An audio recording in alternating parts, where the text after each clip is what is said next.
পাকিস্তানি স্বৈরশাসকদের বিরুদ্ধে meticulous design করে আগরতলা ষড়যন্ত্র, ৬৯-এর গণ অভ্যুত্থান আর ৭১-এর মার্চ মাসে অসহযোগ আন্দোলন ও বাঙালি বিহারি দাঙ্গা সঠিক হতে পারলে ২৪-এর গণ অভ্যুত্থান মেটিকুলাস ডিজাইন হলে সমস্যা কোথায়? এবার নিজেই একথা বললেন তথ্য ও সম্প্রচার উপদেষ্টা মাহফুজ আলম। শুক্রবার বিকেলে নিজের ভেরিফাইড ফেসবুক আইডিতে দেয়া এক পোস্টে এসব কথা বলেন তিনি। জাতিসংঘ সাধারণ পরিষদের ৭৯তম অধিবেশনের ফাঁকে প্রধান উপদেষ্টা ডক্টর মোহাম্মদ ইউনূস তার বিশেষ সহকারী মাহফুজ আলমকে কোটা সংস্কার আন্দোলনের পরে সরকার পতনের মাস্টার মাইন্ড হিসেবে পরিচয় করিয়ে দেন। মাহফুজ আলম বলেন, জুলাই গণ অভ্যুত্থানের দুটি অংশ, ৫ জুন থেকে ১৮ জুলাই। এই অংশে অভ্যুত্থানের প্রেক্ষাপট এবং নেতৃত্ব তৈরি করেছিল।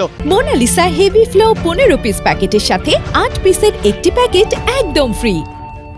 আর ১৯ জুলাই থেকে ৫ আগস্ট পর্যন্ত সব স্তরের ছাত্র জনতার অংশগ্রহণে এবং আত্মদানে অভ্যুত্থান সফল হয়েছিল। মাহফুজ আলম বলেন, দুনিয়ার কোনো অভ্যুত্থান বা বিপ্লব পরিকল্পনা না করে হয়েছে। যখন জনগণ নেতৃত্ব ও বক্তব্য পেয়ে যাবে এবং বিপ্লবের অবজেক্টিভ কন্ডিশন প্রস্তুত, তখন আর প্ল্যানের দরকার পড়ে না। কিন্তু তার আগে রাজনৈতিকভাবে জনগণকে প্রস্তুত এবং বিপ্লবী করে তোলা মেটিকুলাস ডিজাইন হলে সমস্যা কোথায়?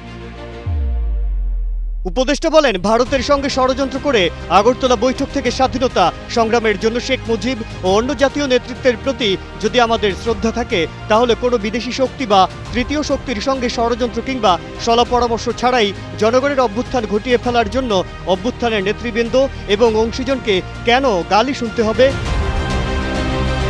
আজহারুল আলম, কালের কণ্ঠ।